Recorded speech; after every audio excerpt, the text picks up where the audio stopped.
It's real. It's real. You know the deal. You know the deal. Come on. Hey, it's Shanté. And I'm Natalie, and welcome to What's the Deal, a podcast powered by the Norfus Firm. At the Norfus Firm, we solve people problems. We work with employers all around the world on HR and DEI issues. So we've been talking allyship, and we got a lot going on. I don't even know where to begin, but I would say that a common thread of at least the conversations we've been having lately leads us to a conclusion that allyship is more important now than ever. They're experiencing tragedy after tragedy. We are seeing headlines of, folks not wanting to acknowledge Black history in schools, right? There's these sort of constant, it feels like assaults, Yes. On That's a good word. who we are as people, and we, it's a collective we. And so it's important when folks have a different level of power in a particular situation that they use it to influence, change, support, acceptance of groups that don't have that same level of power. Right. And so, I think that brings us to another very exciting guest. You want to tell us a little bit? I'm excited. I'm so excited. Yeah. I'm so excited to have me on. I actually met Bunmi through you. And so thank you for that beautiful introduction. She's a beautiful soul, beautiful spirit. And I'm really, really excited to be able to introduce Bunmi to everyone. And so I'm using my cards, guys, because, man, this sister is accomplished. You hear me? Coming with it. I want to make sure that I do her justice. And so so many things. And if I drop anything or miss anything, please fill in the gaps there for us, Bunmi. But to get us started, so you all know who we're speaking to today, we have the pleasure of connecting with Bunmi Emenanjo. And if I mess that up again, Bunmi, please, because it's a beautiful name and I want to do it justice. But Bunmi is a successful ethics and compliance attorney who's worked in the private sector as well as the White House under the Biden administration. The White House, folks. House, current Biden administration, guys, rock star.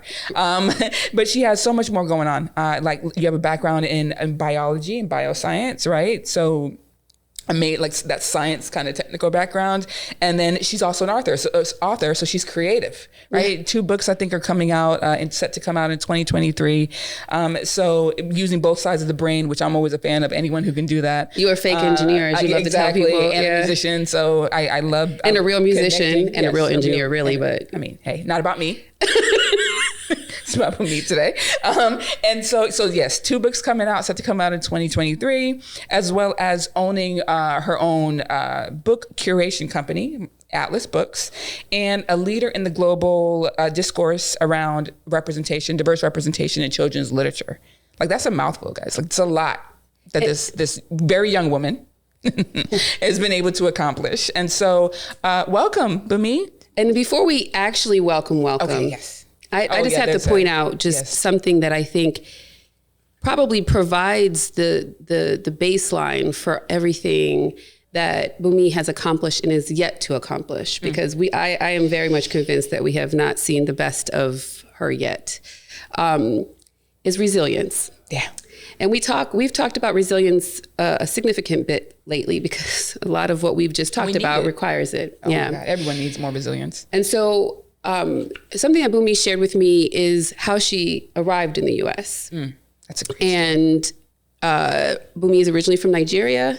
And at 16, her parents felt that coming to the U.S. would be better for her than being in Nigeria. And she was put on a plane and she flew here by herself to live with a family member that she hadn't had a lot of connection with.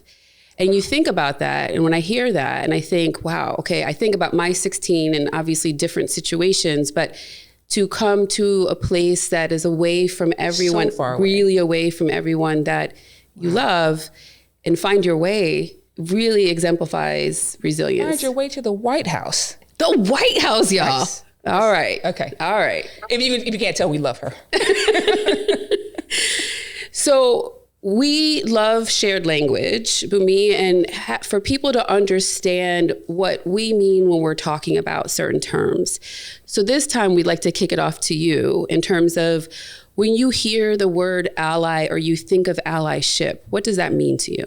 First of all, I as we're talking, I'm like, I'm not going to cry on here, because I get a little bit emotional. But thank you. Thank you for having me. Thank you for that warm introduction. And I'm really excited to be having this conversation with you. When I think about I immediately think about trust. I immediately think about someone that I trust. And not only someone that I trust on a, just very regular level, like I trust you not to poison me kind of thing, but someone that I trust deeply, someone that I trust with my vulnerability, someone that I know if I open up to this person, can I trust them with my aching heart right now? Can I trust them with that? And then when I think of an ally, I also think of someone who sees my humanity, right? Do you see and recognize my humanity? How do you hold space for my humanity? And so it's not just, showing up when there's been an incident in the country, or showing up when there's been an explicit incident of racism or bias in the workplace. Showing up for me every day in the small ways that a lot of people that are not celebrated, that are not like hooked up, and it's showing up in those ways and building that trust, that connection, so that when things then happen, I already trust you. And I already trust that you're going to show up for me in the big ways because you've shown up for me in the small ways. I love that you make it sound like it's a practice. Like it's something that needs to happen consistently and regularly all the time, not just in these kind of heightened, these moments where everyone is kind of galvanized around an issue, but it's like, no, every day we're doing this. We had a prior guest who spoke about just, she had on a Black Lives Matter sweatshirt. And so she was like, it doesn't take, putting on this sweatshirt is just as easy as putting on any other sweatshirt.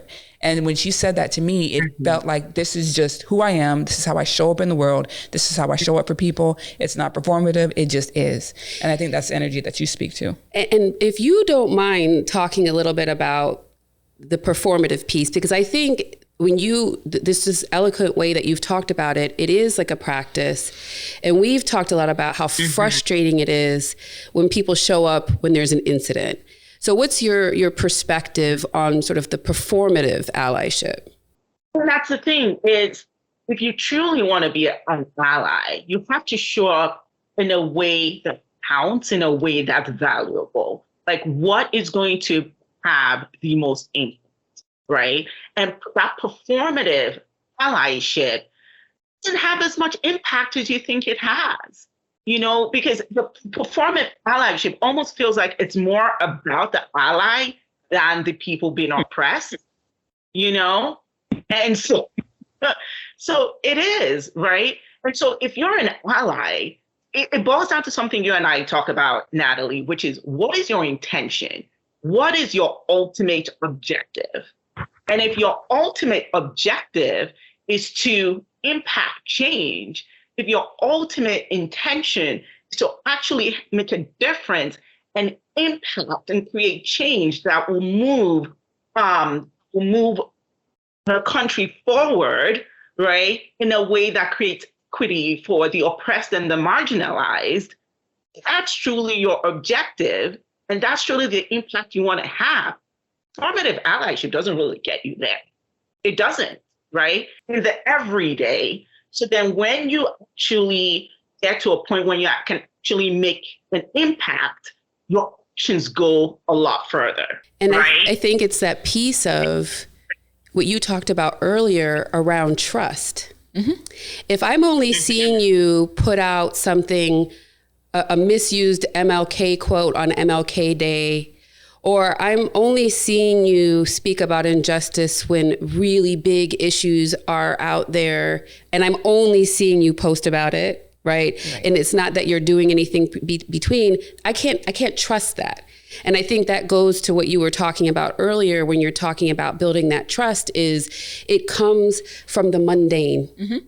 It comes from the everyday, because then it becomes like, oh, I know that Bunmi's going to show up because on a random Tuesday, she'll message me and say, hey, you've been on my heart. Like, is everything okay? And the same with me, with her, where it's like, it's a constant of, I'm thinking about your humanity, to use your term. And so the performative piece is frustrating because you're like, we didn't ask for that. Well, you know, it brings up, it's the ship part of it. It's a relationship. Like, you know, allyship it's not just this one directional, or, you know, it's a dance. It's a conversation. It's a connection. It's a relationship like any other relationship, and relationships take work, and you have to put in the work. Right. And otherwise they don't work. So that's what So, you know, when I think about this allyship, and I think about, okay, you know, you and I always talk about, yeah, we can have all these conversations, but if there are not practical tips attached to it, then what are we even doing, right? So, for example, Ramadan. Ramadan comes around every year. Every year. You can pull up a calendar on Google and know what month it is, right? Or what span of the number of days and what the period is, because it does shift every year. If your team has been working really hard towards the launch of a product or a service, you know, and they've been working on it for 2 years, and you're going to have this big celebration to celebrate the team's success, right? And you have a couple of people who are Muslims on your team. How about you don't put it during the Ramadan months? You know what I mean? It's something like just seeing this person's humanity and just thinking about that. Okay, we're going to celebrate, we're launching, whoop, whoop. We're going to have the celebration, and you put it right smack in the middle of Ramadan. Guess what? Because most people, and I have, you know, as you know, most of my family is Muslim. You know, one of my best friends is Muslim. Most people are not going to say anything. They're not going to say, oh, it's Ramadan. They're just going to show up to celebration and going to say hi to everyone, and then they're not going to eat anything, you know? And so are you really celebrating everyone on the team? No, you're not. And so that's just one example. And so if you're in that room or the planning committee, this is an example of where you don't even have to be on the leadership team to effect change. Most people who are planning stuff like this are more junior level employees, you know, on part of the admin staff. And so if you want to be an ally when they're planning that, you go like, oh, did you know this person is a Muslim? That's probably going to be can we look into that and make sure that's not Ramadan, or that's not a Jewish holiday, or something like that where people are fasting so everyone can partake in our celebration? That's an ally. That's how you show up. And I love that you brought that up, because we always talk about that. What is your intention? Why are you doing it? Right? When I think about, when we just, again, going back to the piece around performative allyship, when you take out your phone, your smartphone, and you're Googling MLK quotes, and then you find one that you think is really great, and you're like, oh, I'm going to post this. What is your intention? You feel some sort of way about them MLK quotes. I do, because they're often used out of context.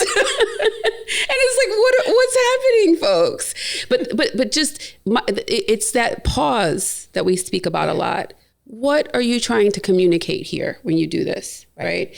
And if it is something in celebration of civil rights or equity or Black people in the US, how does this communicate that, right? I think and that's kind of that piece that you're talking about. So just flipping it a different way, if someone was wanting to be an ally to any of the categories you fit in, being an immigrant, being a Black woman, being a mother, being a woman, any of the things that define who you are, you feel like it's better for them to ask you what you need or decide what they think you need? Definitely not decide what they think I need. I think we can take that off the table. That's not my preference. We should take that off the table. It's off. Yeah, I think it's a couple of things, right? I think it is asking me what I need, but when I'm not in the room, how are you advocating for me?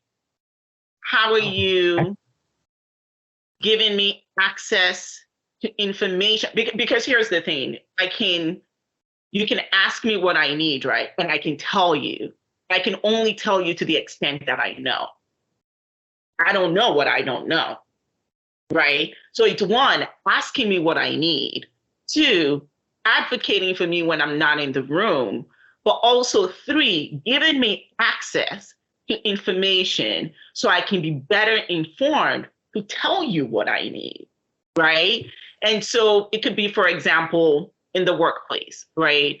And you know, based on the information that you have, that I or somebody else on my team, you know, is underpaid. I don't know. So if you ask me, I can only answer to the extent of the knowledge that I have. But if you give me access to the information that I need to know in order to be better informed, so I can ask for what I need from an informed and empowered position, that's too. That's exactly the word that came to my mind that when you were describing is empower. Like, I think this is sort of what we're getting at is like, don't baby us. Don't take away my agency. Don't take away, yes. Don't like, give me some agency here.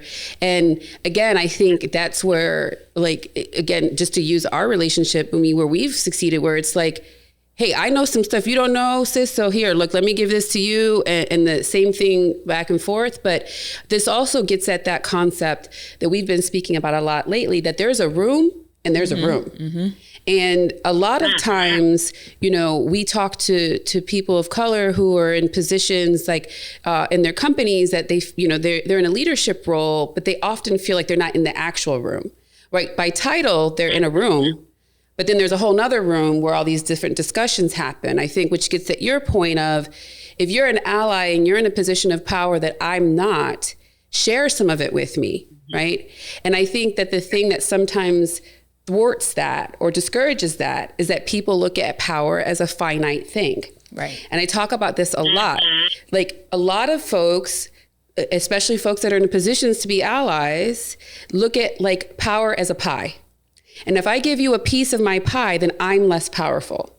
And from my perspective, power is infinite, right? There is an infinite amount of power in this world. So I actually think if I'm sharing my power with you, I become more powerful because there's like, we've elevated the energy and the sort of the power vibe. And I think that's such a huge component of this allyship is it's not typically going to be to your detriment to share your power with disenfranchised, underrepresented, marginalized groups. Right. Exactly. I think they look at it like keeping it at like an arm's length type of issue. I'll help you so long as I'm not really fully impacted or I don't have any sort of ramifications for this effort or this work that I'm doing. It's like I'll do it to a certain extent. And is that really, that's not really allyship. Allyship, you got to be all in. You got to jump in with both feet. Yeah. And it's also, when you're keeping people at arm's length like that, you don't know what rooms they are in. You know what I mean? You just don't know what value that they may be able to provide you in the future. Now, you don't go into it thinking, you know, it should be you're doing it because in the future you're going to help me back. No, but when you put energy out there where you're actually uplifting others, that's just the way the universe works, whether you believe it or not. You know, when you put that energy out there, it comes back to you. It really does. And so the more you can uplift others, you'd be surprised how total strangers will uplift you in the areas that you least expect. Wow, karma. Actions, every action has a consequence. Which consequences do you want? Yeah, some people don't believe it, which is fine, but, you know, stuff happens whether you believe it or not. So, you know, it is what it is. That's the point here. How that works. So we have one last question for you, although, gosh, I mean, I'll be here all day. I love this conversation. If you're in a situation at work, someone, you experience a microaggression, right? Maybe we talk about this one a lot, hair, one day you have your braids in, one day your head is shaved, one day, and someone makes sort of a crass comment about the hair shift. And there's someone in the room who wants to be an ally. What's your preference? You want to speak for yourself? You want them to speak up and say, hey, that's rude? Do you want them to back you up if you say something? Like, what works for you in those kinds of situations where someone wants to be an ally and you're dealing with something like that? Yeah, no, I appreciate you bringing that up, because this is to your earlier point that it's very situational, right? And as someone who's been in that position where, not my current job, but, couple of jobs back, where a comment was made. I do want to say this because I want people to understand the burden it puts on women of color when you make that comment about their hair, right? And it is, after hearing, such a comment in a meeting where I was presenting, it is me going back to my office and fuming for minutes, right? So fuming, so I'm using my energy. I'm here at work, and so I'm supposed to be working, but here I am fuming about the comment. And then I go from fuming to I have to address this. And then I go from I have to address this to now cultivating the most diplomatic way to address it. And then it goes, now I have to get up and go to your office and then talk or pick the phone and then talk to you about it. And then I have to somehow, even though I don't want to, manage your feelings about it. So I'm managing my stress and anxiety, managing the plan. Now I got to manage your feelings around it. It's just a lot.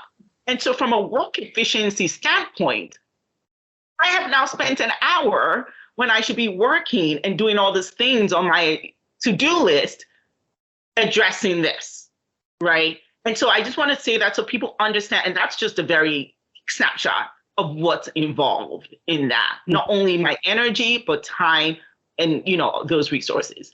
So if I'm in a room and something like that happens, this is where I would prefer an ally to go like, hey, that's not okay, and save me some of that emotional work that I have to do to get to your that's not okay.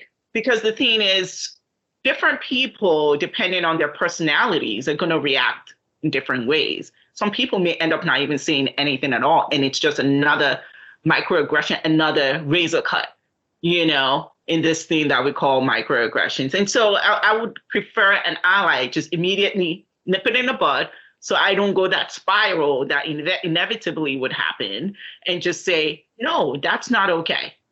Okay. And then whatever language they feel comfortable, after that, but just stopping it in its track. I appreciate that. I really appreciate you explaining the emotional burden, because I think people often try to write it off as, oh, it was just this thing. And that goes back to this piece that we talked about before we started filming of like, there's so much more to the person that came here today that you are ever going to see.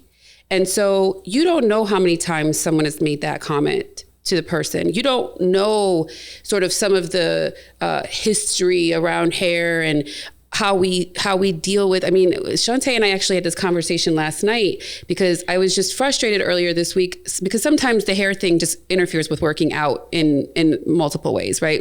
And it's like, it's that piece of like, you saying something about my hair, you don't even know what you're triggering because I had to decide, was I going to work out really hard and sweat everything out and have to figure out a whole new hairstyle, which is very time consuming? Or am I not doing myself justice because I'm prioritizing my hair not being messed up? It's a thing already, right? And let's be clear, we love our hair. So this is not because we don't love our hair is beautiful. It's just that there's a whole process in it. And a lot of us also have had to deal with what's appropriate or professional at work. Now, thankfully, a lot of us don't even care. We go how we want to go, but that's also a thing. So it's like this idea of, it's usually never the small thing that you think is so small. It's usually hitting a point where it's like people have been hitting that same point for so long.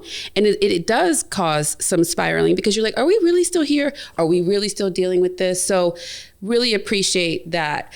I hate to say goodbye. So here's what we're going to do. We're not going to say goodbye. We're going to just say ciao for now. And so when we wrap today, goodness, there's so many gems here.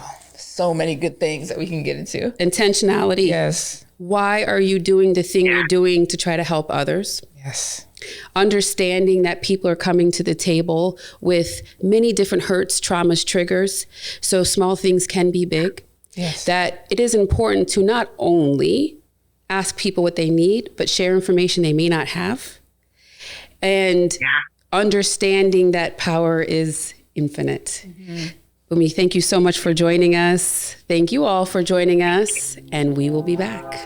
See you soon.